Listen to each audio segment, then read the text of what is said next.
Kurumirira mbura nene iria irathii na mbere na guthandana guku bururi-ini, icigo nyingi ni ikoretwo igumiirwo ni Muiyuro na gucungiriria guthukanga kwa ndaraca na mabarabara maingi.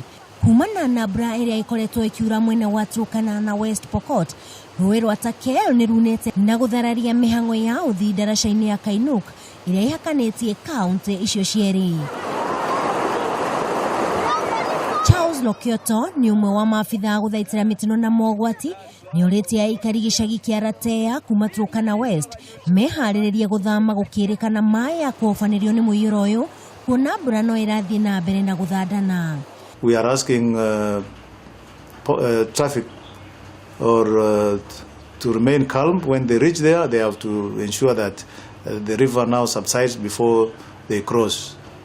They have to remain calm until they can see or find out that they are able to cross. Otherwise, I still say they have to caution patience and not attempt to cross when it is over flooded. Athii akuma Kitare guthii Lodwa o ndomwe na kuma Lodwa guthii Kitare matigitwo matari na wa gwika kumana na Ruui rwa Turkwell kuna